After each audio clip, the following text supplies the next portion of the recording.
Tu crois que le problème vient des autres, des gens qui abusent, des gens qui te manquent de respect, des gens qui prennent trop de place. Mais si tu regardes vraiment, le vrai problème n'est pas là. Le vrai problème, c'est ce que tu acceptes, c'est ce que tu laisses passer, c'est ce que tu tolères. Encore et encore. Et surtout, c'est le fait que tu te trahis toi-même. Tu sais déjà quand quelque chose ne va pas. Tu le sens. Dans ton corps, dans ton regard, dans ce silence que tu gardes. Mais tu fais comme si ce n'était rien. Tu minimises, tu excuses, tu justifies, tu te racontes des histoires pour éviter de voir la réalité. Et à chaque fois que tu fais ça, tu t'abandonnes. Épictète disait, ce ne sont pas les choses qui troublent les hommes, mais le jugement qu'ils portent sur ces choses.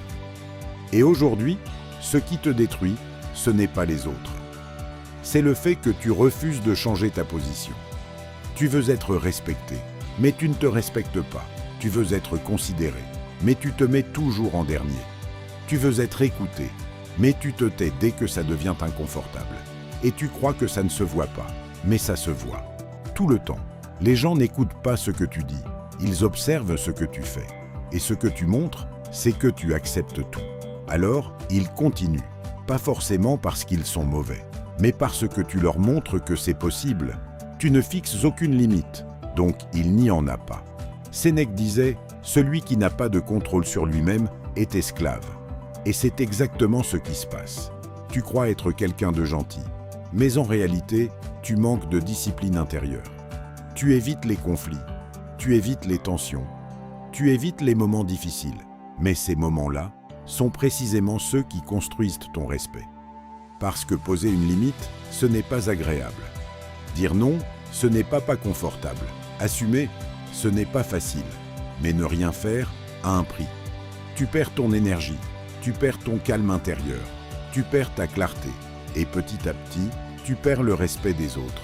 Mais pire encore, tu perds le respect de toi-même. Marc Aurèle écrivait « Tu as du pouvoir sur ton esprit, pas sur les événements extérieurs. » Mais toi, tu fais l'inverse. Tu veux contrôler ce que les autres pensent. Tu veux éviter leurs réactions. Tu veux garder une image. Et pour ça, tu te trahis. Tu acceptes ce que tu ne devrais pas accepter. Tu tolères ce que tu ne devrais pas tolérer. Tu te tais quand tu devrais parler. Et tu espères que les choses changent, mais rien ne change. Parce que le changement ne vient pas des autres. Il vient de toi. Le respect ne commence pas à l'extérieur. Il commence à l'intérieur, dans tes décisions, dans tes refus, dans ta capacité à dire non. Parce que le monde ne te traite pas comme tu es. Il te traite comme tu te laisses traiter. Et tant que tu continues à accepter, les mêmes choses vont continuer. Alors pose-toi une vraie question. Pas une question confortable. Une question honnête. Est-ce que tu te respectes vraiment? Et si la réponse est non, alors arrête d'attendre. Arrête d'attendre que les autres changent. Arrête d'attendre que la situation évolue. Arrête d'espérer quelque chose de différent en faisant la même chose. Commence par toi. Dis non. Même si ta voix tremble. Même si ça dérange. Même si ça crée une tension. Pose une limite. Claire, simple, sans t'excuser. Et tiens-la. Parce que c'est ça, la vraie différence. Beaucoup de gens parlent, peu de gens tiennent. Et le respect ne vient pas de ce que tu dis. Il vient de ce que tu maintiens. Alors, une fois que tu dis non, ne reviens pas en arrière. Parce que c'est là que tout se joue. Soit tu renforces ton respect, soit tu détruis ce que tu viens de construire. Et plus tu tiens, plus les choses changent. Les gens commencent à s'adapter. Les comportements changent. Les regards évoluent.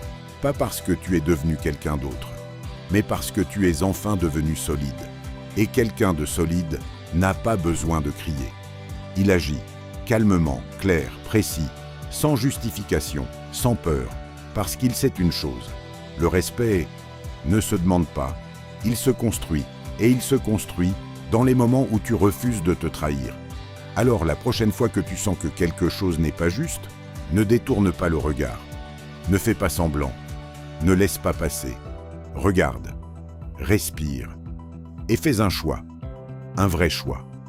pas basé sur la peur, pas basé sur l'habitude. Un choix basé sur le respect. Le respect que tu te dois à toi-même. Et c'est là que tout commence.